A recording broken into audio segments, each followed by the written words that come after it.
ประเทศไทยให้ความรู้คู่ความสุขสถานีวิทยุกระจายเสียงแห่งประเทศไทยจังหวัดลำพูน FM 95 เมกะเฮิรตซ์โทรศัพท์หมายเลข 053 525 565 และ 053 525 566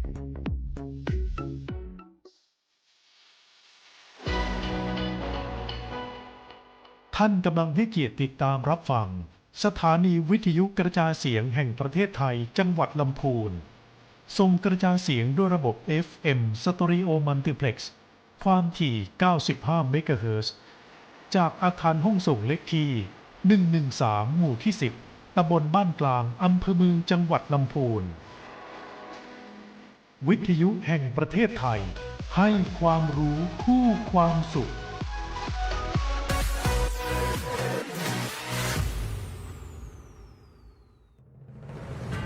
เตรียมตัวให้พร้อมวันอาทิตย์ที่ 8 กุมภาพันธ์นี้ถึงเวลาออกไปใช้สิทธิ์เพื่ออนาคตของเรา ก่อนเข้าคูหาอย่าลืมเตรียมตัวง่ายๆ 3 ขั้นตอน 1. เช็คสิทธิ์ให้ชัวร์ตรวจสอบรายชื่อและหน่วยเลือกตั้งได้ที่แอป Smart Vote หรือเว็บไซต์กรมการปกครอง 2. เตรียมหลักฐานให้พร้อมพกบัตรประชาชนติดตัวไปบัตรหมดอายุก็ใช้ได้หรือจะโชว์ดิจิทัล ID ผ่านแอปไทย ID ก็สะดวกสุดๆ 3. ศึกษาข้อมูลให้ดีปีนี้เราได้บัตรถึง3ใบ2ใบเลือกสสและอีก1ใบสำหรับออกเสียงประชามติศึกษาเบอร์และนโยบายไปก่อนจะได้ไม่สับสน8 กุมภาพันธ์นี้ตั้งแต่ 8 โมงเช้าถึง 5 โมงเย็นเข้าคูหาอย่างมั่นใจพกใจไปเลือกคนที่รักพรรคที่ใช่และร่วมกำหนดอนาคตประเทศไปด้วยกัน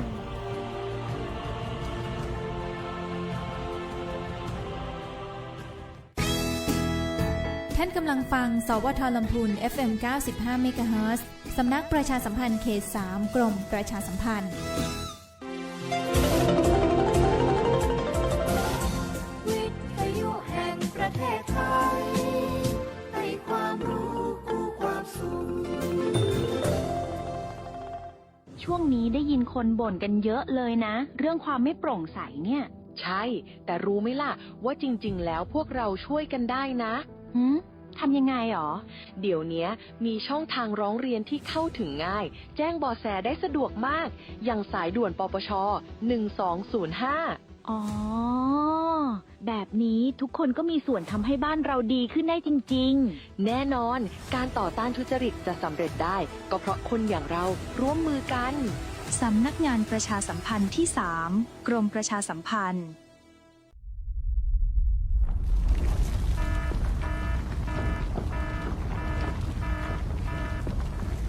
ดูสิรู้สึกสั่นๆพ่อปู่กำลังจะประทับร่างแล้วว้ายสั่นขนาดนี้เข้าแล้วแน่ๆสาธุเข้าอะไรล่ะแผ่นดินไหวพวกเอ็งมุดลงมาหาที่กำบังใต้โต๊ะนี่เร็วอย่าเพิ่งวิ่งออกไปข้างนอกของจะหล่นใส่หัวแล้วตอนสั่นแรกๆทำไมท่านยังนั่งนิ่งเหรอครับตอนแรกมันสั่นระดับเบาแค่ให้เฝ้าระวังแต่สั่นแรงขนาดนี้ต้องหมอบป้องเกาะหาที่หลบกำบังที่แข็งแรงพวกเอ็งต้องรู้จักประเมินสถานการณ์ภัยบ้างประเมินภัยเป็นปฏิบัติตัวถูกรับมือได้ทุกวิกฤตสำนักงานประชาสัมพันธ์ที่ 3 กรมประชาสัมพันธ์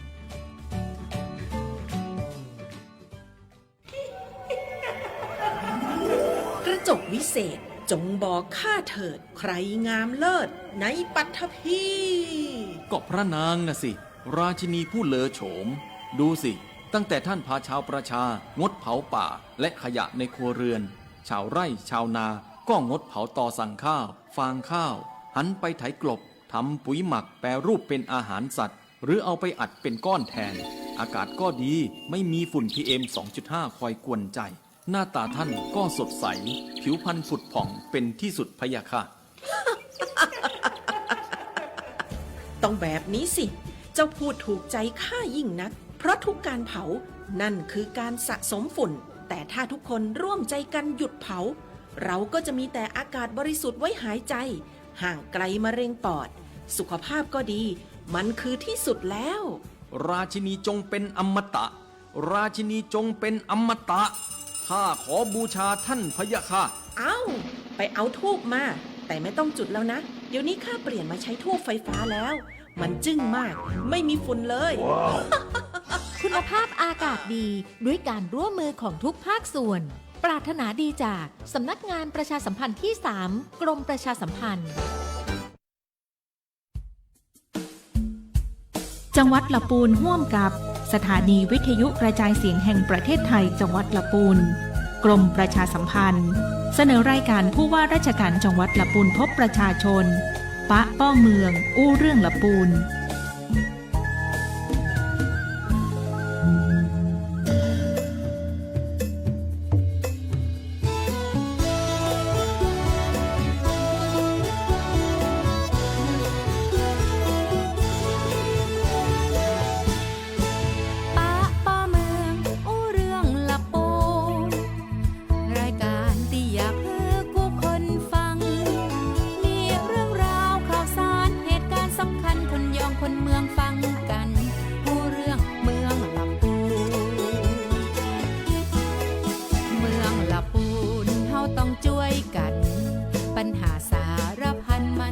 หมดสิ้นไปปีน้องผู้คนห่วมใจแป่งเมืองละปูนฮือยิ่งใหญ่ตลอดกาลมีทุกพรหารือส่งเสียงผู้ว่าจะอยู่เคียงจะช่วยแก้ปัญหากำกึดดีๆหากท่านมีช่วยบอกมา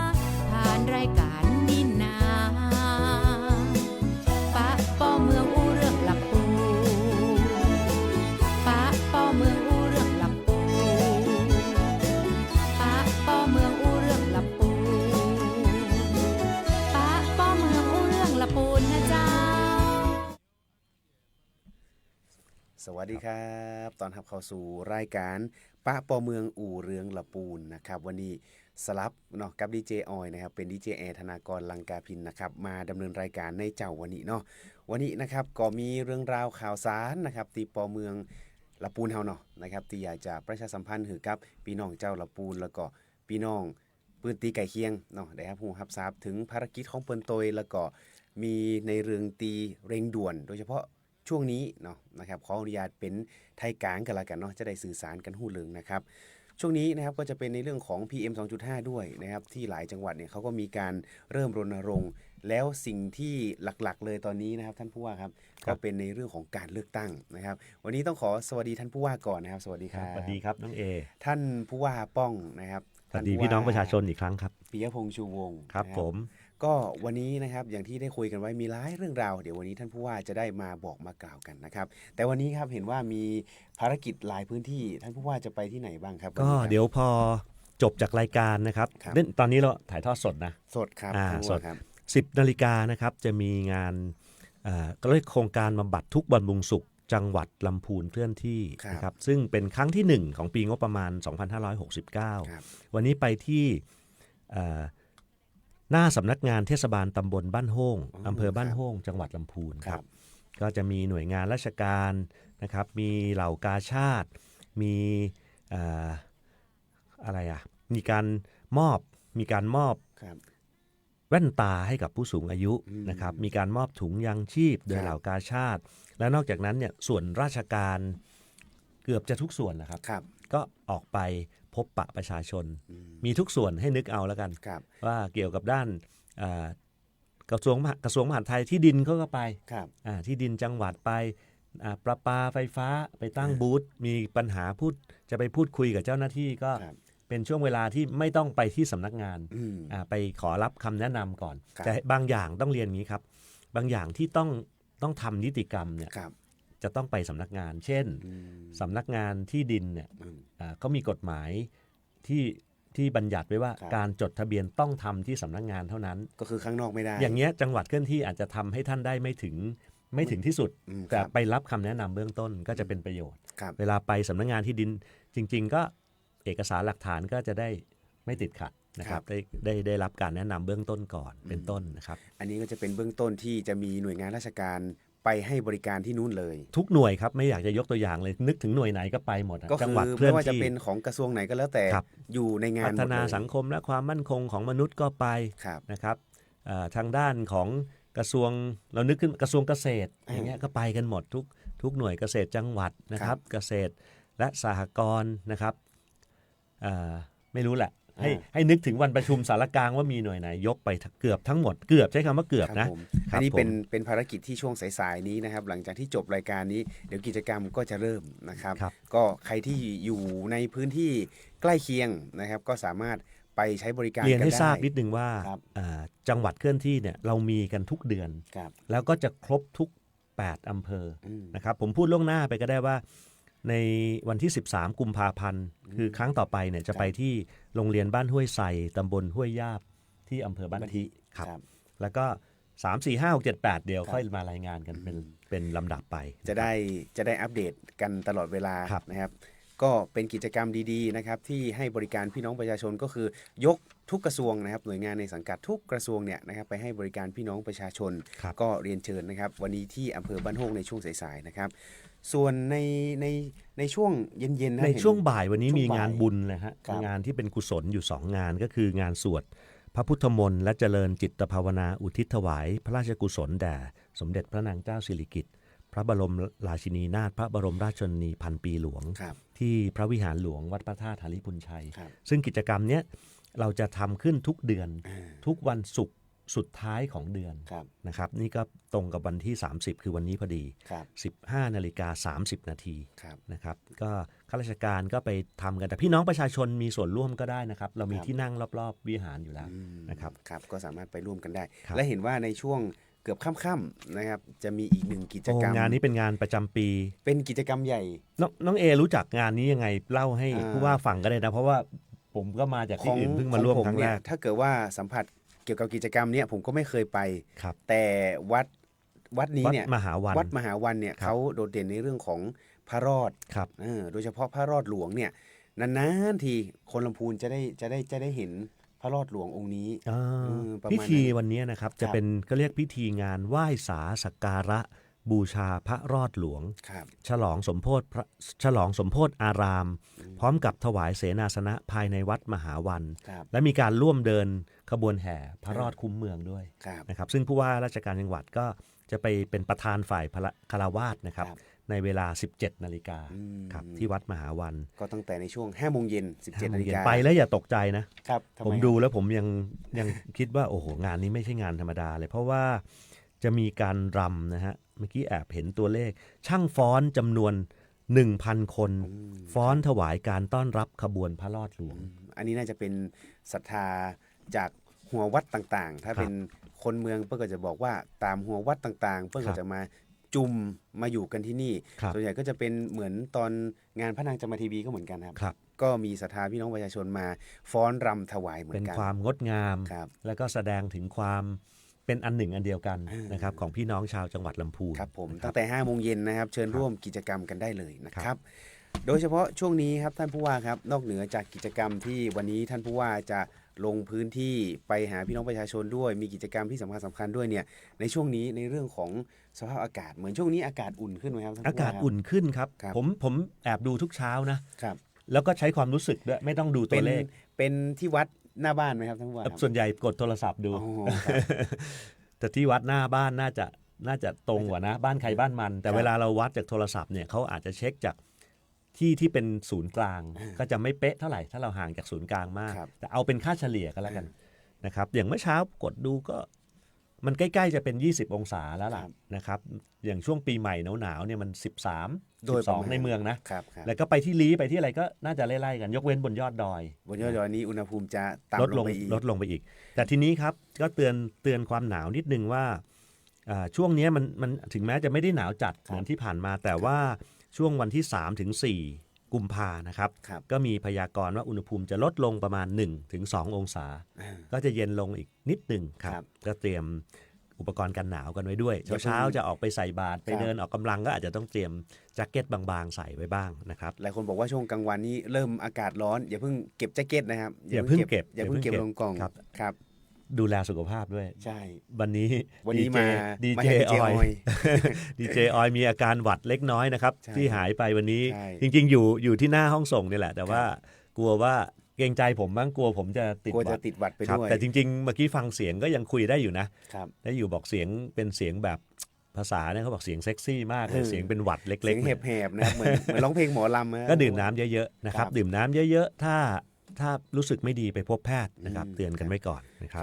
จริงๆนะครับต้องพบแพทย์เพราะว่าไม่ว่าจะเป็นโควิดก็ยังมีอยู่นะครับ อย่า ไข้ห ป วั ระ ด มา ให ท ญ่ ครับ ก็ยังมีอยู่ สถิติผมไม่ได้หยิบตัวเลขมานะ แต่จริงๆ ทุกปีให้ไปดูนะครับ ถ้าไม่ได้มีโควิดเนี่ยคนที่เสียชีวิตจากไข้หวัดใหญ่มีพอสมควรนะครับมีตัวเลขที่พอสมควรวันหลังเราจะมาคุยให้คุณหมอมาคุยให้ฟังเรื่องนี้ เพราะฉะนั้นถ้าเกิดมีอาการไม่ดีเรารู้สึกว่ามันมากกว่าปกติที่เคยเป็นเนี่ยให้ไปพบแพทย์ดีกว่าอย่าประมาทนะครับ ครับทุกๆปีเนี่ยจังหวัดลำพูนเขามีบริการวัคซีนสำหรับกลุ่มที่เป็นกลุ่มเสี่ยงนี่ปีนี้เขาก็มีนะครับ มีนะครับ ไข้หด วันนั้น ใหญ่ ยังถ้าได้ยินไม่ผิดเนี่ยไปฉีดที่ห้างแจ่มฟ้ายังมีเลยออกหน่วยไป ใช่ เคลื่ ค อ รับ นที่ไป ที่ ฉีด ทางสาธารณสุขเขามาออกหน่วย ฉีดยัง ของผมไม่ฉีดครับ ไม่ฉีดเพราะอะไร เพราะว่า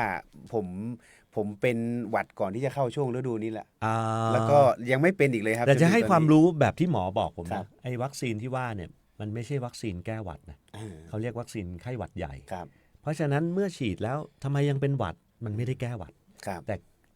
มันป้องกันดีกว่าใช้คำว่าป้องกันไข้หวัดใหญ่ลองพิจารณานะครับ ถึงแม้เป็นหวัดแล้ว แต่ยังไม่ได้เป็นไข้หวัดใหญ่ ก็อาจจะต้องพิจารณาไปฉีดหรือเปล่า ครับผม ฉีดแล้ว เดี๋ยวขอต้องพูดว่าฉีดแล้วเดี๋ยวต้องดูอีกทีนึงนะครับ แต่สำหรับใครที่ภูมิต้านทานต่ำๆอย่างเงี้ยครับส่วนใหญ่เขาก็จะไปฉีดกันนะครั ใช่คือถ้าเราป่วยเป็นไข้หวัดใหญ่เนี่ยถ้าไม่ได้รับวัคซีนนะแล้วได้รับเชื้อเนี่ยมันรุนแรงกว่า มันก็อาจจะช่วยลดความรุนแรง โดยเฉพาะกลุ่มเปราะบางกลุ่มเสี่ยงที่เช่นผู้สูงอายุ608นะครับ608เดิมแล้วเนี่ยแหละครับครับ เพราะฉะนั้นดูแลสุขภาพนะครับช่วงนี้ สำคัญที่สุดครับดูแลสุขภาพ แล้วก็เรื่องฝุ่นนะครับท่านผู้ว่าครับ ตอนนี้นะครับต้องเตือนแล้วล่ะครับว่าปริมาณที่วัดได้นะครับค่า PM 2.5 ที่สถานีบ้านกลางยังพอไหวอยู่คือเป็นสีเหลืองแต่เหลืองแก่ๆแล้วนะใกล้จะแตะส้มแล้วก็คือ 34.1 ไมโครกรัมต่อลูกบาศก์เมตรนะครับอันนี้ตัวเลขเมื่อวานนะครับเมื่อเช้ายังไม่ได้เช็คนะครับแต่ใกล้เคียงกันนั่นแหละครับแล้วที่ตำบลสถานีลี้ที่อำเภอลี้นะครับ 43.5 อันนี้เลยเส้นที่เป็นสีเหลืองแล้วเข้าสู่โซนสีส้มแล้วนะครับก็ต้องบอกว่าเป็นห่วงแล้วครับน่าเป็นห่วงแล้วครับแล้วเรามาดูวิทยาศาสตร์นิดหนึ่งสิ่งที่ประกอบกันก็คือตัวที่เป็นตัวแปรในการที่ทำให้ตัวเลขนี้สูงเนี่ยหนึ่งก็คืออัตราการระบายอากาศนะครับซึ่งวันนี้เมื่อวานสิวันนี้วันที่30ของเมื่อวานวันที่29เนี่ยอยู่ที่500ตารางเมตรต่อวินาทีถ้าเราดูจากอัตราที่เขากำหนดไว้เนี่ยถือว่าต่ำมากๆนะครับคือมันเหมือนลมนิ่งพอลมนิ่งมันสะสมฝุ่นก็จะอยู่บนรอบๆตัวเราเนี่ยครับแต่ถ้าลมเริ่มพัดเนี่ย 2,000 ถึง 4,000 เมตรต่อวินาทีเนี่ยก็ถือว่าลมมาช่วยบ้างก็จะพัดฝุ่นออกไปนะครับแต่นาทีนี้ไม่ดีเลยถ้าพื้นที่การระบายอากาศไม่ดีเลยพื้นที่ไหนเป็นเอ่งกระทะนี่ก็หนัก จะลำบาก ฝุ่นมีน้ำหนักมากก็จะลอยอยู่รอบๆตัวเราเพราะฉะนั้นครับสิ่งที่จะนอกจากปัจจัยของธรรมชาตินี้แล้วเนี่ยอยากจะขอความร่วมมือพี่น้องประชาชนว่าปัจจัยอีกข้อหนึ่งคือมนุษย์การเผาครับในขณะที่การระบายอากาศไม่ดีแล้วเราไปเผาอีกเนี่ยเราลมควันตัวเองพูดง่ายๆเราลมควันให้กับตัวเราเองและคนที่อยู่รอบๆตัวเราในชุมชนของเรานะครับก็ตอนนี้ต้องขอเตือนเรื่องสุขภาพก่อนว่าโดยเฉพาะใน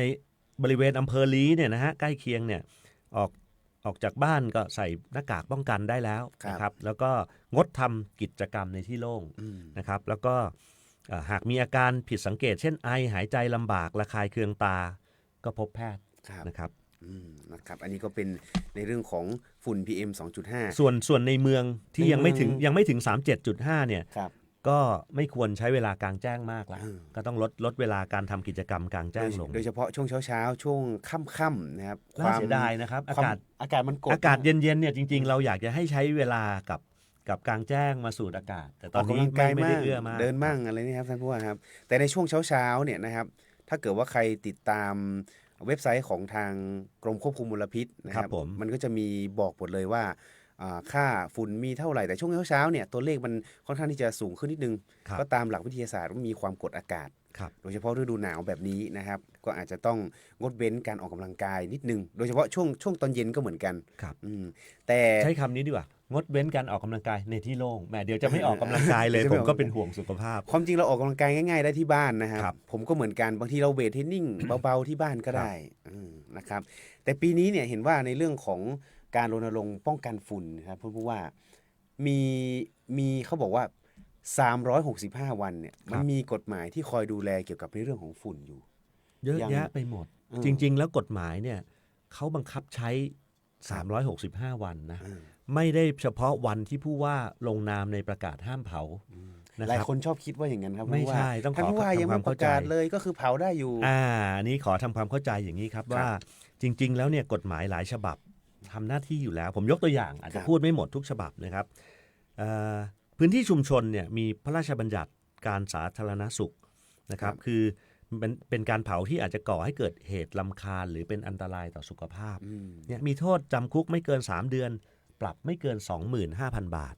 น้องเอครับกฎหมายบังคับ365วันไม่ใช่เฉพาะวันที่ผู้ว่าประกาศข้อต่อไปเช่นพื้นที่ป่านะครับมีโทษเช่นอุทยานเขตรักษาพันธุ์สัตว์ป่าหรือป่าสงวนแห่งชาติเนี่ยมีโทษจำคุกตั้งแต่1ปีถึง20ปีและปรับตั้งแต่ 20,000 ถึง 2 ล้านบาทป่านี่ปรับหนักเพราะว่าสตาร์ทที่ 20,000 ใช่ครับพื้นที่ริมทางนะครับอันนี้ก็เป็นมีพรบจราจรที่ดูแลเพราะว่าเผาปุ๊บเคยเห็นไหมขับรถมาควันเต็มข้างหน้าเลยเราแทบจะไม่เห็นรถข้างหน้าไกลๆอันตรายมากนะครับถ้ามันไม่มีอะไรปกติก็ผ่านกันไปแต่ถ้ามีรถที่เกิดอุบัติเหตุสักคันหนึ่งจะมีการซ้ำกันเห็นได้เยอะเลยบางทีชนกัน3คัน4คันไปจนเป็น10คันก็มีเพราะควันมันบังไว้นะครับแล้วคนก็ลดความเร็วไม่ทัน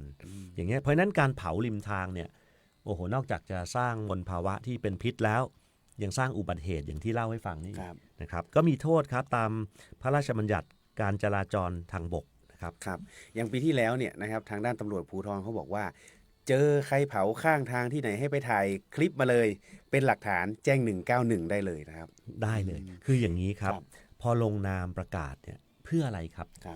เพื่อกระตุ้นเตือนย้ำเตือนว่านาทีนี้ไม่ได้แล้วนะครับทุกองคาพยพเจ้าหน้าที่ที่เกี่ยวข้องกับกฎหมายทุกฉบับเนี่ยเมื่อกี้ผมตกเกษตรกรรมนะพื้นที่เกษตรกรรมเนี่ยเขาอาจจะไม่ได้มีการเอาโทษในเชิงของจำคุกหรือปรับซึ่งจริงๆท่านโดนโทษจากกฎหมายฉบับอื่นอยู่แล้วแต่เขาเพิ่มมาตรการคือการที่จะไม่ได้รับสิทธิ์การเข้าร่วมโครงการหรือได้รับการสนับสนุนจากโครงการของรัฐในทุกโครงการหากพบว่าท่านเป็นผู้เผานะครับก็ตรงนี้ก็ค่อนข้างที่จะบอกว่าเป็นเรื่องใหญ่เรื่องสำคัญอย่างที่ผมบอกอากาศลมไม่ช่วยเราละตอนนี้ลมนิ่งปุ๊บฝุ่นเริ่มเกาะตัวหนาขึ้นตั้งแต่วันที่1กุมภาไปเนี่ยทุกท่านจะเจอกับสภาวะอากาศที่แย่ลงอย่างหลีกเลี่ยงไม่ได้ต่อให้ไม่มีใครเผาเลยอากาศแย่อยู่แล้วครับตามสภาวะของธรรมชาติตามห่วงเวลาแต่ถ้าท่านเผาเข้าไปอีกโอ้ทีนี้ซ้ำเติมเข้าไปอีกท่านจะเพิ่ม PM 2.5 ในระดับที่เดี๋ยวจะเดือดร้อนกับทุกท่านเองนั่นแหละเดือดร้อนด้านสุขภาพนะครับเดือดร้อนเป็นเรื่องที่ต่อผลลูกโซ่ไปอีกเยอะแยะไปหมดเลยนะครับรวมถึงถ้ามีไฟป่าเกิดขึ้นเนี่ยมันก็คืออัคคีภัยขนาดใหญ่นะครับนี่เป็นเรื่องใหญ่มากซึ่งกำลังพลที่เตรียมไว้อุปกรณ์ที่เตรียมไว้ไม่ได้มากมายนักนะครับต้องเรียนอย่างนี้เพราะฉะนั้นสิ่งที่เป็นปัจจัยสำคัญที่สุดในการดูแลเรื่องนี้คือความร่วมมือร่วมใจของพี่น้องประชาชนนะครับแล้วก็ความตระหนักผมว่าข้อนี้ผู้ว่าจะเก่งมาจากไหนจะมีมาตรการเซ็นหนังสือห้ามยังไงถ้าไม่ได้เริ่มจากความตระหนักไม่มีวันสำเร็จไม่มีวันสำเร็จผมบอกได้เลยว่าแต่ในปีนี้ณวันนี้ยังไม่ได้มีเหตุที่ว่า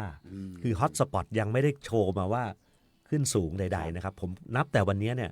อยากให้ทุกท่านปวารณาที่จะร่วมมือร่วมใจกับหน่วยงานของรัฐนะครับจริงๆความสำเร็จข้อนี้รัฐทำฝ่ายเดียวไม่สำเร็จแน่นอนนะครับก็ฝากพี่น้องประชาชนด้วยเหมือนที่ปีที่มันผ่านมานี่ก็จะมีทางชุมชนที่เขาร่วมมือ หมู่บ้านไหนที่เข้มแข็งเลยเนี่ยนะครับเขาก็จะเป็นหูเป็นตาเขามีการจัดเวรยามไหมครับท่านผู้ว่ามีครับมีจริงๆแล้วในระบบของท้องถิ่นเองเนี่ยคือเรามีนายอำเภอเป็นผู้บัญชาการเหตุการณ์ของอำเภอก็คือเป็นผู้อำนวยการทางด้านภัยพิบัติอยู่แล้วนะครับนายอำเภอจะเป็นศูนย์กลางแล้วก็มีการ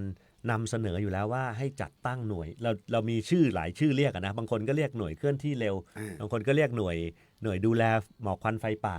ของระดับตำบลนะครับอำเภอก็จะไปสร้างหน่วยเล็กๆย่อยๆในแต่ละตำบลไว้โดยมีท้องถิ่นเข้ามาเป็นองค์ประกอบที่สุดจริงๆองค์ประกอบสำคัญคือพี่น้องประชาชนที่มาประกอบเป็นหน่วยเนี้ยนะครับ1ท่านต้องไม่เผาเองก่อน2ท่านต้องเป็นหูเป็นตา3หากเกิดเผาแล้วนี่แหละคือทีมหน่วยหน้าที่จะช่วยเข้าไปดับนะครับช่วยประสานงานการดับนะครับการดับอัคคีภัยการดับเพลิงในพื้นที่เนี่ยไม่ไหวก็ต้องเรียกหน่วยอื่นเข้ามาช่วยสมทบจนกระทั่งมีถึงหน่วยทหารเมื่อวานผมเสริมนิดนึงก็ได้ครับเมื่อวานพบกับท่านแม่ทัพภาคที่3นะครับพลโทวรเทพบุญยะเนี่ยท่านก็นั่งคุยกับผมเรื่องนี้บอกว่าทหารมีกำลังไม่ได้มากนักนะครับเมื่อเทียบกับพื้นที่ที่ต้องดูแลภาค3ดูแลพื้นที่ภาคเหนือตั้งหลายจังหวัดถ้ามีเหตุเกิดที่ลำพูนถึงแม้เขาจะช่วยสนับสนุนเนี่ยแต่ถ้าเหตุมันเกิดพร้อมกันในหลายๆจังหวัดไม่พอนะครับท่านก็ปรารภว่าจะช่วยแต่ว่าประการแรกต้องดูแลพื้นที่ตัวเองให้เรียบร้อยที่สุดก่อนนะครับก็เลยต้องมาทำความเข้าใจตรงนี้เบื้องต้นกับพี่น้องทุกคนเสริมนิดนึงครับน้องเอวันที่4 กุมภานะครับพูดกันถึงเรื่องนี้แล้วเนี่ยก็จะมีการ kick off นะครับ kick off แปลว่าเราจะไปประกาศเจตนารมณ์ตามประกาศห้ามเผาเนี่ยเราเลือกไปพื้นที่ที่โรงเรียนเวียงเจดีวิทยาที่ตำบลลี้อำเภอลี้นะครับไปรณรงค์ประชาสัมพันธ์เสริมสร้างความตระหนักของประชาชนในการลดหมอกควันนะครับวันที่4 กุมภา9 โมงครึ่งผู้ว่าราชการจังหวัดจะไปด้วยตัวเองแล้วก็ไปกับคณะหัวหน้าส่วนราชการที่เกี่ยวข้องนะครับท่านทรัพยากรธรรมชาติและสิ่งแวดล้อมจังหวัดท่านป้องกันและบรรเทาสาธารณภัยจังหวัดนายอำเภอนะครับผู้ว่ารองผู้ว่านะครับปลัดจังหวัดไปกันหมดครับไปสร้างการรับรู้แล้วก็ไปตรวจเยี่ยมท่านด้วยครับวันที่4 กุมภาครับไม่กี่วันนี้แล้วนะเราพูดวันที่4นี่จริงแล้วอีกไม่กี่วันนี้ละอีกไม่กี่วันแล้วนะครับเพราะว่าความจริงแล้วเนี่ยในทุกๆปีนะครับผมเป็นชาวลำพูนอยู่แล้วนะครับทุกๆปีมันก็จะมีฝุ่นควันโดยเฉพาะทางฝั่งนู้นเนี่ยอาจจะเยอะกว่าฝั่งในเมืองนิดนึงเพราะว่าทางนู้นติดกับป่า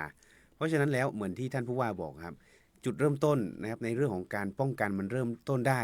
จากในระดับชุมชนนะครับแล้วก็ผู้นำชุมชนต่างๆเนี่ยถ้าเข้มแข็งมากๆเนี่ยป่าที่บ้านท่านเนี่ยก็อาจจะมีจุดความร้อนเป็นศูนย์เลยก็ได้ครับน่าจะมีการมอบรางวัลอะไรอย่างนี้นะมีครับจริงๆแล้วก็มีรีวอร์ดคุยกันอยู่เดี๋ยววันหลังจะเอามาเล่าให้ฟังได้ครับทั้งนี้ทั้งนั้นนะครับในเรื่องของการพบเห็นก็แจ้งได้191ก็แจ้งได้นะครับท่านผู้ว่าครับการเผาแอบเผาอะไรต่างๆคือ191เนี่ยต้องเรียนอย่างนี้ครับจริงๆก็เป็นสายของตำรวจเหตุด่วนเหตุร้ายนะฮะซึ่งเขาจะรับเหตุด่วนลักษณะของเหตุด่วนเหตุร้ายเนี่ยมันเหตุฉับพลันทันทีเช่นว่านาทีเนี้ยมีคนประทุษร้ายกันละหรือมี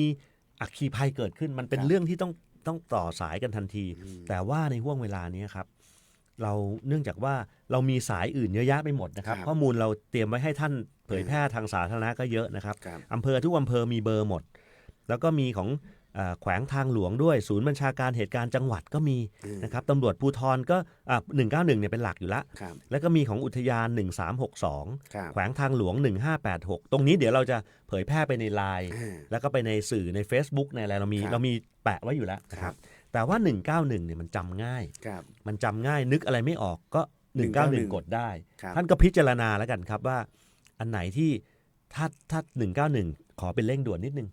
เป็นมีเผาแล้วไฟมันขึ้นมาแล้วแต่ถ้าอยากจะฟ้องอะไรที่มันเกี่ยวข้องไปเบอร์อื่นก็จะช่วยลดความหนาแน่นของเบอร์191แต่191บอกว่ามีคู่สายเพียงพอที่จะรับถึงแม้จะเยอะก็ตามเถอะแต่นี่ผมคิดเองนะว่าถ้ามันท่านพิจารณาถ้ามันไม่เดี๋ยวนี้รับทราบได้ภายในวันนี้ท่านไปเบอร์อื่นก็ได้นะครับซึ่งเราเตรียมไว้ประมาณ15ช่องทางนะครับรวมถึงทราฟฟี่ฟองดูเดี๋ยวคราวหน้าขออนุญาตน้องเอว่าผู้ว่าจะกดทราฟฟี่ฟองดูให้ดูสักทีว่ามันง่ายขนาดไหนมันง่ายไม่แพ้กับสมาร์ทโหวตวันก่อนที่เราอัดคลิปสาธิตให้ดูอันนี้มันง่ายเหมือนกันเลยและพี่น้องประชาชนถ้ารู้จักทราฟฟี่ฟองดูแล้วรับรองเลย หัวหน้าส่วนราชการจะต้องทำงานกันหนักขึ้นเยอะปัญหาจะเข้ามาอธิบายคร่าวๆได้ไหมครับว่าระบบนี้มันใช้ไงระบบนี้จริงๆมันก็คือแอปพลิเคชันหนึ่งที่พัฒนาโดยภาครัฐนะครับแล้วมันถูกปล่อยฟรีคือทุกคนสามารถโหลดเหมือนกับโหลดแอปนึงแหละเข้าไปที่ App Store Play Store แล้วก็กดเข้าไปขึ้นมาปุ๊บอยากแจ้งเหตุอะไรกดเข้าไปว่าแจ้งเหตุขั้นตอนที่1แจ้งเหตุกดโลเคชันเขาจะบอกให้กดโลเคชันว่ามันเกิดเหตุว่าเรายืนอยู่ตรงนี้มันตรงไหน2ให้ถ่ายรูปอาจเห็นไฟไหม้ข้างทางกดแชะถ่ายรูป3บรรยายเช่นไฟไหม้ริมทางข้างถนนกำลังจะลามแล้วจบแค่นี้กดส่งแค่นี้เองเจ้าหน้าที่เขาจะมีข้างระบบเบื้องหลังบ้านเนี่ยเขาจะมีแอดมินคอยรับเรื่องแล้วเขาก็จะจ่ายไปที่หน่วยรับผิดชอบสมมุติว่าเราอยู่อำเภอเมืองแล้วมันเกิดเหตุขึ้นก็จะเป็นอยู่ในก็จะมีคือหน่วยที่เป็นหน่วยย่อยที่สุดเนี่ยจะไปที่ระดับองค์กรปกครองส่วนท้องถิ่นหรืออำเภอแล้วแต่เขาจะดูว่าเนื้อหานั้นใครรับผิดชอบนะฮะครบหมดทั้งจังหวัดนะครับน่าใช้มากครับเดี๋ยวรอบหน้านี้จะได้ให้ท่านผู้ว่ามารีวิวได้ครับหัวหน้าส่วนไม่ค่อยชอบเพราะว่ากลัวงานเข้าเยอะเขาบอกว่าเอาจริงบอกเอาจริงนี่เขาทำมาตั้งนานแล้วนะครับความจริงถ้าเราเห็นชัดๆเนี่ยถ้าฟี่ฟองดูนี่กรุงเทพมหานครนี่เขาก็เริ่มใช้ก็จริงๆอย่าไปตกใจผมพูดไปถึงหัวหน้าส่วนบางคนก็ปราลบว่าเกรงว่าหลังบ้านจะรับไม่ทันไงผมบอกว่าปัญหาเอามากองไว้ก่อน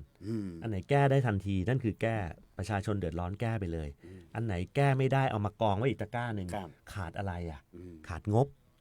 เวลาที่เราพิจารณางบเราก็จะได้รู้ว่างบไหนที่มันตรงกับความต้องการจริงๆของพี่น้องประชาชนก็เป็นข้อมูลที่มีประโยชน์ก็ไม่ต้องไปกลัวว่าเราทำไม่สำเร็จแล้วพี่น้องประชาชนจะตำหนิเอาเหตุผลจริงๆเข้าว่าอันไหนงบได้เดี๋ยวนี้ทำงบเร่งด่วนทำอันไหนงบที่ต้องรอปีงบประมาณก็ไปจัดเข้าสู่ระบบการจัดงบหากข้อมูลความเดือดร้อนนั้นๆมันมากพอเนี่ยมันก็เสริมข้อมูลในการตัดสินใจของหน่วยงานภาครัฐใช่ไหมเพราะฉะนั้นผมมองว่าเราก็ไม่ต้องไปตกใจกับปัญหาที่หลั่งไหลเข้ามาเยอะๆครับก็จะเป็นประโยชน์โดยตรงกับพี่น้องประชาชนนั่นแหละและทีนี้นะครับในเรื่องของฝุ่นนี้เหมือนกันเห็นว่าก่อนหน้านี้ท่านผู้ว่าได้ไปถวายข้อมูลกับพระสงฆ์คณะสงฆ์ของจังหวัดลำพูนครับคืออย่างนี้ครับผมเนี่ยตั้งใจมานานแล้วว่าจะต้องอยากจะไปเข้าร่วมประชุมพระสังฆาธิการเดี๋ยวต้องอธิบายคำว่าพระสังเคยได้ยินคำนี้ไหมได้ยินเข้าหูแต่รู้ไหมคืออะไรไม่รู้จริงใช่ไหมเพราะว่าเวลาทุกคนพูดก็จะอนุมานว่าคนฟังรู้ผมขออธิบายเอางี้ผมใช้ข้อมูลจากการเซิร์ชข้อมูลในข้อมูลอินเทอร์เน็ตนะครับพระสังฆาธิการคือพระภิกษุที่ได้รับการแต่งตั้งให้ดำรงตำแหน่งปกครองคณะสงฆ์นะครับมีหน้าที่ในการบริหารดูแลกำกับกิจการของคณะสงฆ์ตามลำดับชั้นนะครับผมจะยกตัวอย่างหน้าที่หลักก็คือปกครองดูแลพระสามเณรในเขตรับผิดชอบควบคุมให้ปฏิบัติตามวินัยพระธรรมวินัยของพระนะฮะบริหารกิจการวัดและกิจการของคณะสงฆ์ข้อ4การดอกจันเป็นผู้ประสานงานกับหน่วยงานรัฐและประชาชนในพื้นที่ข้อ4ในการดอกจันนิดนึงว่าผมเข้าไปด้วยข้อ4เนี่ยแหละวัตถุประสงค์นี้ใช่ครับทีนี้พระสังฆาธิการประกอบด้วยใครบ้างเจ้าคณะจังหวัดพระเทพรัตนานายกท่านเป็นองค์ประธานอยู่แล้วก็รองเจ้าคณะจังหวัดนี่คือพระสังฆาธิการระดับจังหวัดนะแต่ถ้าเป็นระดับภาคก็มีเจ้าคณะภาคเป็นประธานอีกทีหนึ่งนะทีนี้เจ้าคณะตำบลเจ้าคณะอำเภอนะแล้วก็เจ้าอาวาสวัดทั้งหลายก็จะมานั่งประชุมนะครับด้วยเหตุผลข้อที่4เนี่ยเรื่องประสานงานกับหน่วยงานของรัฐเนี่ยผมก็ใคร่ครวญว่า2กิจการเนี้ยจะไปขอเมตตาให้พระคุณเจ้าเนี่ยได้ช่วยดูแลบ้านเมืองร่วมกับทางผมเนี่ยจะเหมาะสมไหมผมก็ปรึกษากับสำนักพุทธข้อ1ก็คือเรื่องการเลือกตั้งข้อ2คือเรื่องหมอกควันไฟป่าข้อ2นี่เหมาะสมแน่นอนหลายคนบอกว่ามันไม่ใช่กิจของสงฆ์ข้อ2เนี่ยได้การดูแลสิ่งแวดล้อมคือถ้าเราจะบอกให้พี่น้องประชาชนงดเผาเนี่ยเราให้พระคุณเจ้าช่วยเวลาเทศนาก็ช่วยด้วยมันเป็นการรักษาสิ่งแวดล้อมมันไม่ผิดวินัยอยู่แล้วล่ะแต่ข้อ1นี่มันผมก็ทำใจอยู่ว่าจะไปขอพระคุณเจ้าให้ช่วยรณรงค์ให้พี่น้องประชาชนออกมาเลือกตั้งเนี่ยจะผิดไหมทางสำนักพุทธบอกเป็นการส่งเสริมให้พี่น้องประชาชนทำหน้าที่พลเมืองดีเป็นการประสานงานภาครัฐและเป็นหน้าที่ของคณะสงฆ์อยู่แล้วนะครับแล้วเราไม่ได้ให้ พระคุณเจ้ายุ่งเกี่ยวกับการเมือง แต่เราให้ท่านเนี่ยช่วยกระตุ้นให้พี่น้องประชาชนออกมาทำหน้าที่พลเมือง เมื่อผมพิจารณาอย่างนี้ผมก็เลยเข้าไปกราบขอเมตตานะครับซึ่งพระเดชพระคุณพระเทพรัตนนายกนะครับเจ้าคณะจังหวัดท่านเมตตาอย่างมากท่านก็กรุณาให้ผมได้พูดนะฮะแล้วท่านก็เหมือนกับบัญชาไปยังที่ประชุมว่าพระทุกรูปจะทำหน้าที่นี้ร่วมกับทางจังหวัดทางภาครัฐทางบ้านเมืองเราจะเรียกฝ่ายบ้านเมืองกับฝ่ายพระนะครับเนี่ยภาพที่เห็นก็เป็นอบอุ่นมากครับอบอุ่นแล้วรู้สึกว่าแหมผมเป็นผู้ว่าราชการจังหวัดเนี่ยผมโชคดีมากๆได้เข้าประชุมพระสังฆาธิการนะชีวิตนี้ไม่รู้จะมีโอกาสอีกเมื่อไหร่แต่คาดว่าผมคงจะแอบเข้าไปเรื่อยๆหากมีกิจกรรม ถ้ามีกิจกรรมที่ต้องที่เป็นประโยชน์ต่อพี่น้องประชาชนนะครับเราก็ใช้เวลากับท่านแค่10 นาทีก่อนที่ท่านจะเข้าวาระของทางด้านกิจการของสงฆ์เนี่ยผมก็ขอเวลาแค่10 นาทีก็ดีมากครับดีมากแล้วคราวหน้าคงต้องไปกราบขอเมตตาจากพระคุณเจ้าอีกนะครับครับผมก็ถือว่าทุกวันพระเนี่ยนะครับญาติโยมก็จะไปเจอกับพระอยู่แล้วแหละเข้าวัดทำบุญอะไรเงี้ยเวลาเข้าเทศนาก็อาจจะมีการสอดแทรกเนื้อหาพวกนี้ในการรณรงค์กันไปนะครับท่านผู้ว่าครับแล้วก็อีกอันนึงครับเห็นผู้ว่าบอกว่าอันนี้เนี่ยเป็นสิ่งที่จะต้องนำเสนอเป็นเรื่องเกี่ยวกับการขับเคลื่อนสนับสนุนการควบคุมยาสูบครับท่านผู้ว่าครับเมื่อวันที่28 มกราคมนะครับที่ผ่านมานี่2 วันเองนะที่ห้องประชุมดอกป้านแปลว่าอะไรดอกป้านจะลองทดสอบดูว่าดอกป้านนี่ผมก็ไม่แน่ใจแปลว่าดอกบัวแดงฮะผมแอบถามมาผมก็ห้องประชุมดอกป้านที่สำนักงานสาธารณสุขจังหวัดเนี่ยดอกป้านแปลว่าอะไรถ้าดอกกาสะลองอะไรอย่างเงี้ยผมรู้จักกาสะลองคือกาสะลองก็คือจะเป็นดอกสีขาวๆที่มีต้นสูงๆอันนี้แบบภาคเหนือเราก็จะคุ้นเคยรู้จักกันดอกป้านคือดอกบัวแดงเป็นคำเมืองไงบัวตุ่มๆนี้ครับดอกบัวแดงแหละดอกบัวแล้วสีแดงแต่ผมเนี่ยไม่ได้เห็นว่าดอกป้านเป็นไงนะคำแปลคือดอกบัวแดงดอกบัวแดงเรารู้จักอยู่แล้วก็เป็นความน่ารักที่เอามาตั้งชื่อนะอันนี้ที่ห้องประชุมดอกป้านเนี่ยเราได้มีโอกาสต้อนรับนะครับในแพทย์ชยนันท์สิทธิบุตรนะครับซึ่งเป็นผู้อำนวยการกองงานคณะกรรมการควบคุมผลิตภัณฑ์ยาสูบและท่านก็รักษาการในแพทย์ทรงคุณวุฒิของกรมควบคุมโรคพร้อมคณะของท่านทั้งรวมแล้ว8 คนเพื่อที่จะมารับฟังการนำเสนอของจังหวัดนะฮะจังหวัดเราเนี่ยได้รับการประเมินจังหวัดที่มีผลงานยอดเยี่ยมด้านการขับเคลื่อนและสนับสนุนการควบคุมยาสูบด้านการขับเคลื่อนกลไกการดำเนินการควบคุมผมกาดอกจันตรงนี้นิดนึงนะเราได้รับการนำเสนอในเรื่องด้านกลไกการขับเคลื่อนการดำเนินงานคือคำว่ากลคือจริงๆแล้วเนี่ยเขามีหลายหัวข้อที่เขาสร้างการประเมินไว้กลไกก็เป็นเรื่องหนึ่งด้านกลไกเนี่ยเราได้รับการเสนอแต่จะมีด้านที่2, 3, 4เรายังไม่ได้เสนอเข้าไปนะเช่นการป้องกันนักสูบหน้าใหม่การบังคับใช้กฎหมายในการควบคุมยาสูบและการบำบัดรักษาผู้ที่สูบบุหรี่นะอันนี้มันเป็นเรื่องของบุหรี่นะต้องเน้นก่อนว่าไม่ใช่ยาเสพติดประเภทอื่นนะเอาบุหรี่กับบุหรี่ไฟฟ้าก่อนนะครับซึ่งตรงนี้สำคัญยังไงครับบุหรี่กับบุหรี่ไฟฟ้าเนี่ยเป็นจุดเริ่มต้นของการเข้าไปสู่ยาเสพติดชนิดอื่นถ้าเราป้องกันดูแลให้เรียบร้อยก่อนเนี่ยโอกาสที่น้องๆเยาวชนนะจะถลำลึกไปสู่ยาเสพติดในภาพก็จะเห็นวันนั้นท่านศึกษาจังหวัดไปด้วยวันนั้นองค์ประกอบเยอะมากครับเดี๋ยวจะไล่ให้ฟังอยู่กันมีจริงๆจะยาวมากนะเหลือเวลาอะไรแอบดูก่อนเลยเยอะอยู่ครับท่านว่าคือจะนำเรียนอย่างนี้ครับว่าเรื่องนี้ทำไมถึงสำคัญครับเพราะว่าต้องชมนะฮะต้องขอบคุณไปยังท่านผู้ว่าราชการจังหวัดท่านวิวัฒน์อินไทยวงศ์ด้วยว่าท่านได้เริ่มเรื่องนี้ไว้ตั้งแต่ต้นปี68คือการประกาศว่าการดูแลเรื่องให้จังหวัดลำพูนเนี่ยปลอดบุหรี่และบุหรี่ไฟฟ้าเนี่ยเป็นวาระจังหวัดการเริ่มต้นก้าวที่1คือกระดุมเม็ดแรกเนี่ยสำคัญมากตั้งแต่วันนั้นมานะครับจังหวัดลำพูนทุกองคาพยพก็ดำเนินการจัดการไม่ว่าจะเป็นในแพทย์สาธารณสุขจังหวัดโรงพยาบาลทั้ง8โรงนะในทุกอำเภอหน่วยงานด้านการศึกษาน้องเอถึงเห็นสาธารณสุขจังหวัดนั่งอยู่สรรพสามิตจังหวัดนะครับนายอำเภอทุกอำเภอองค์กรปกครองส่วนท้องถิ่นทุกแห่งผมไล่ไปจะไม่หมดนะแต่ผมเอาที่ผมนึกออกนึกหลับตานึกที่วันนั้นนั่งประชุมกันนะเดี๋ยวถ้าผมไม่ได้พูดหน่วยไหนขอโทษไว้ตรงนี้ด้วยกันแล้วกันเยอะมากห้ามงอนนะครับห้ามงอนฮะสิ่งที่สำคัญคือ เราขับเคลื่อนกันมาตลอดทั้งปีเนี่ยมันเห็นผลเป็นรูปธรรมคำว่ารูปธรรมคือมีตัวชี้วัดที่ออกมาเป็นวิทยาศาสตร์นะครับเช่นทุกโรงเรียนได้รับการเข้าไปนำเสนอการอบรมการมีเครือข่ายการมีนักสแกนยาสูบนักสแกนยาสูบคืออะไร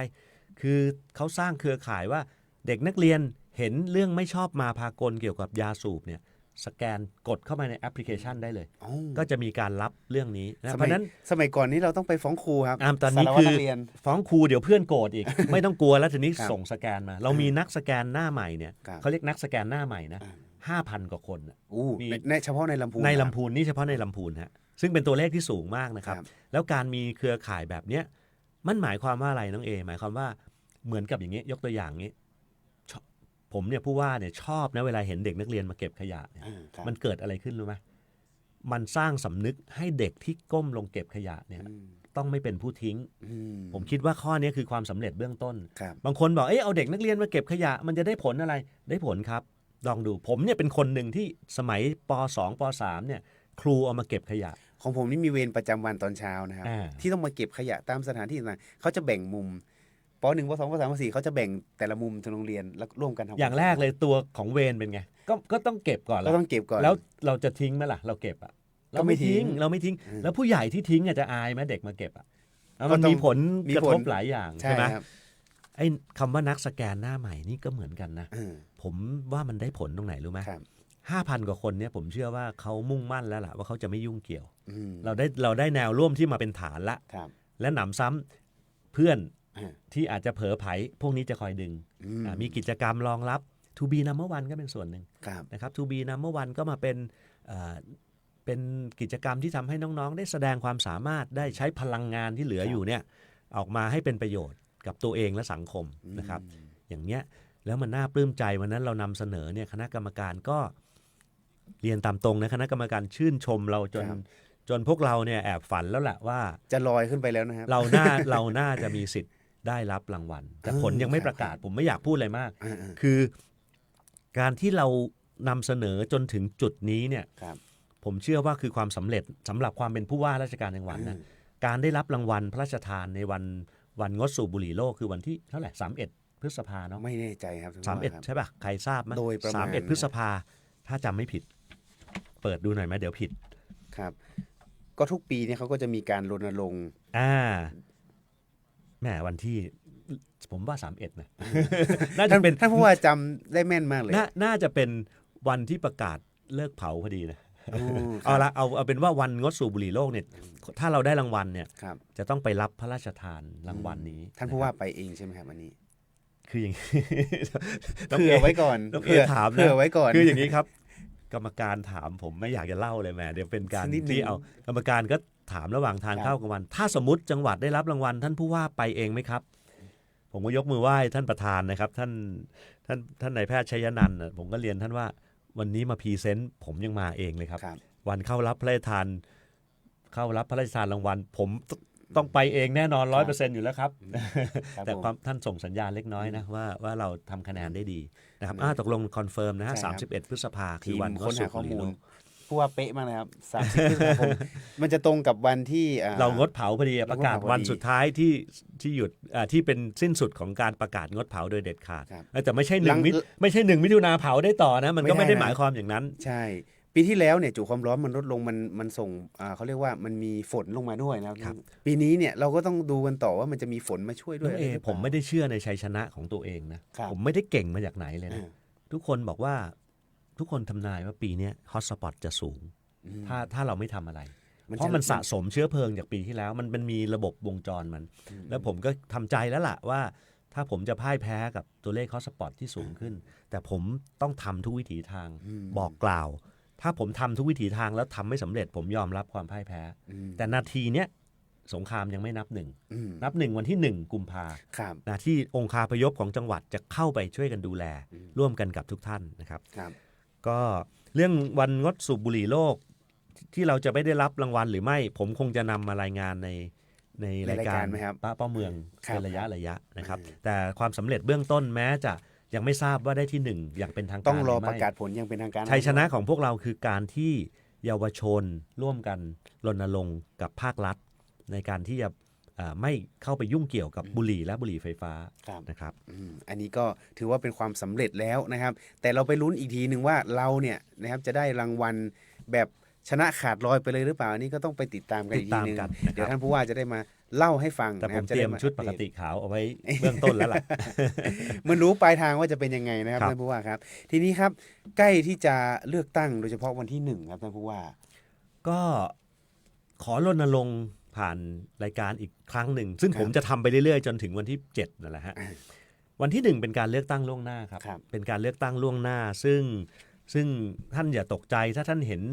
ผู้คนมาเยอะแยะเลยเรื่องเลือกตั้งล่วงหน้าเรามี2แห่งหลักๆนะครับ2พื้นที่หลักๆเดี๋ยวเปิดดูก่อนเดี๋ยวพูดผิดนะฮะ1ก็คือที่หอประชุมองค์การบริหารส่วนจังหวัดนะครับหรือหอประชุมอบจ.นั่นแหละมีผู้ลงทะเบียนทั้งสิ้น 11,051 คน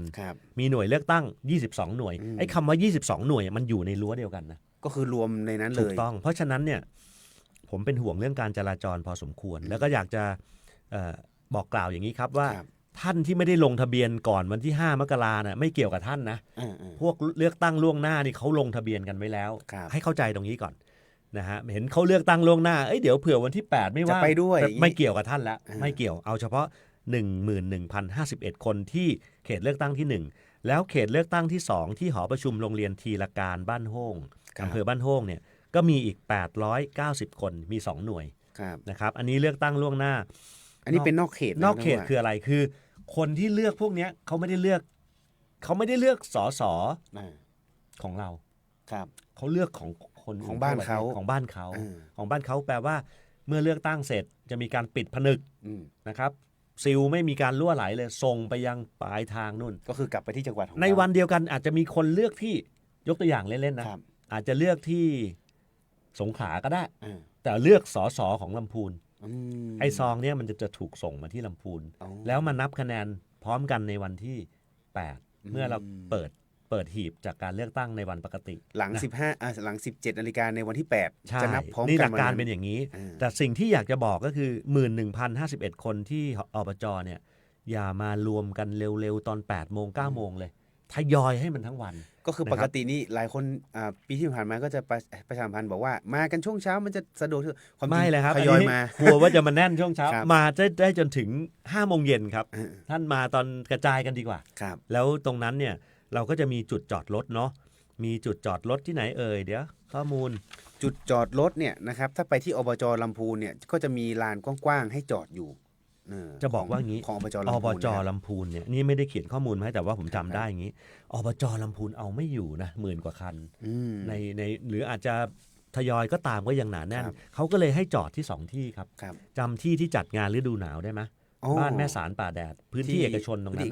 ครับคุณแม่รุณีท่านกรุณาให้ใช้พื้นที่นะครับแล้วก็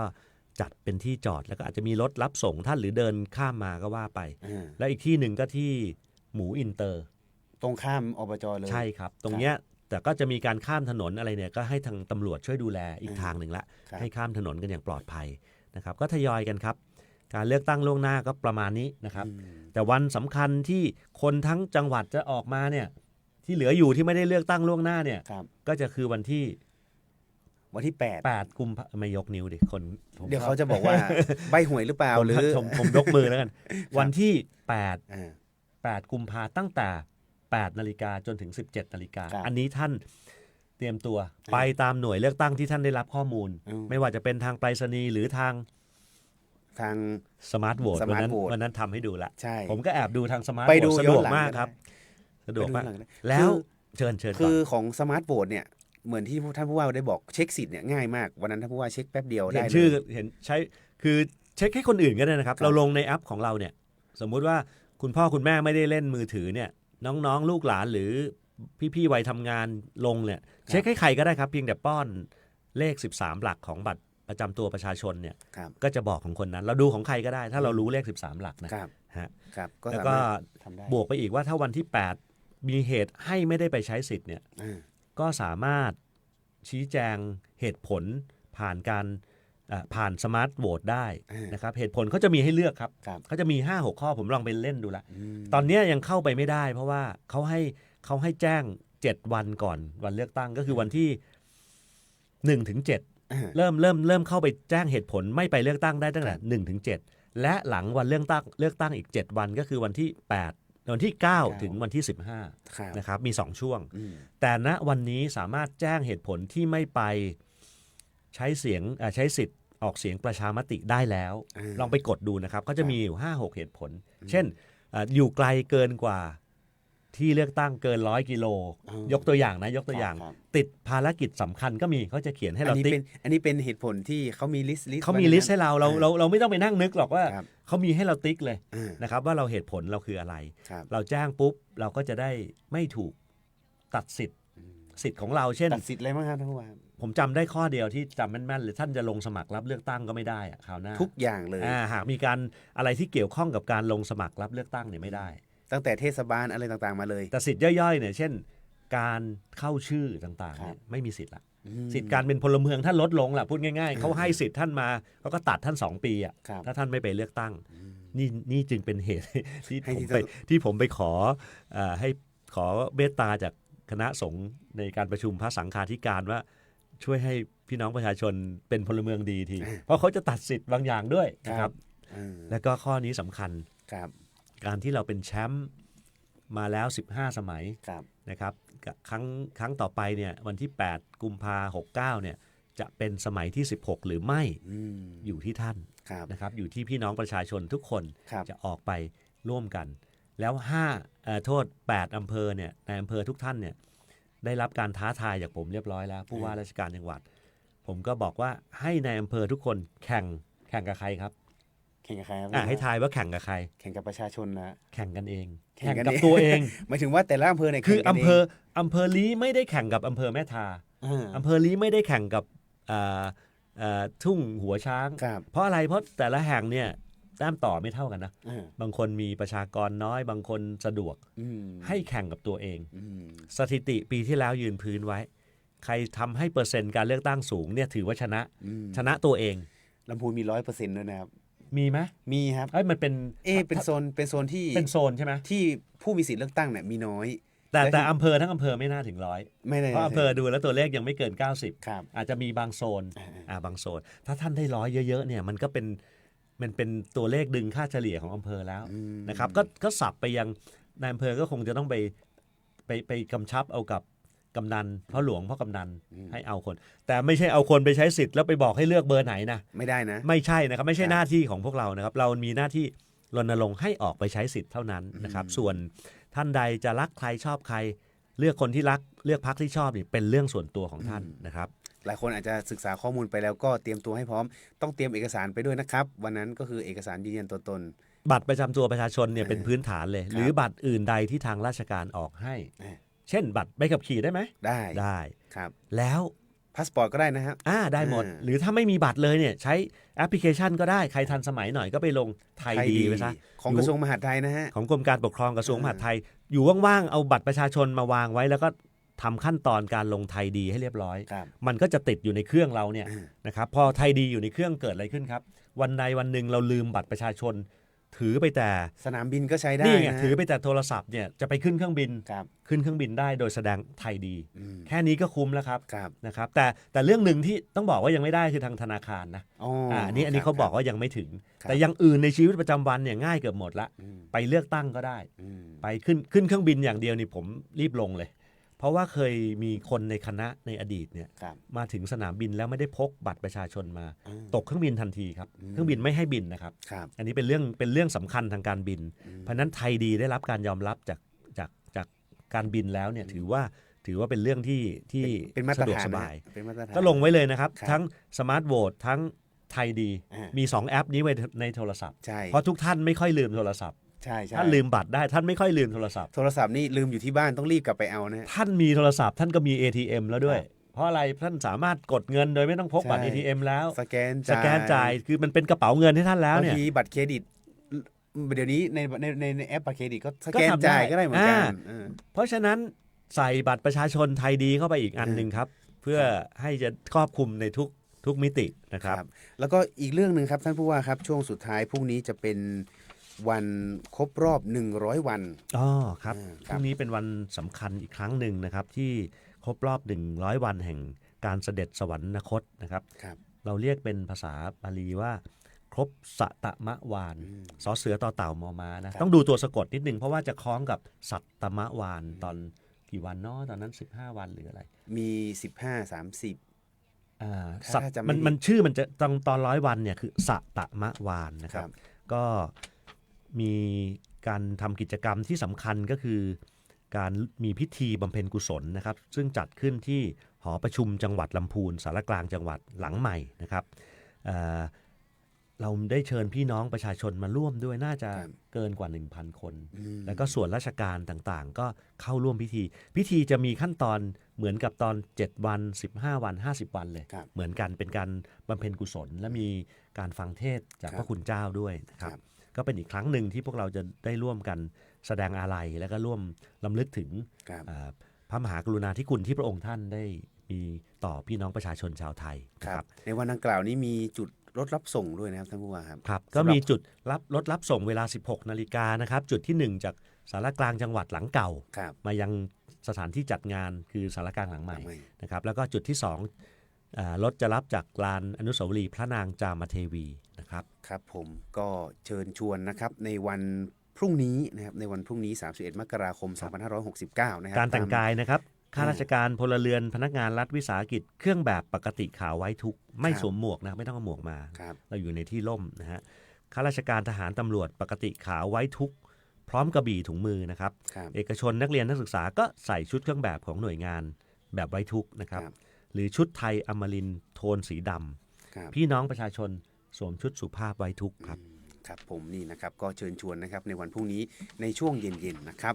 ส่วนวันนี้นะครับเวลาผ่านไปรวดเร็วมากๆนะครับรายการป้าป้อเมืองอู้เรื่องละปูนนะครับต้องขอนำรายการลาคุณผู้ฟังไปก่อนนะครับขอบคุณท่านผู้ว่ามากๆนะครับขอบคุณครับเดี๋ยวผมจะไปต่อที่บ้านโฮ่งนะฮะที่หน้าสำนักงานเทศบาลตำบลบ้านโฮ่งมาพบกันนะครับชาวบ้านโฮ่งไปกันได้นะครับวันนี้ต้องลาไปแล้วครับสวัสดีครับสวัสดีครับ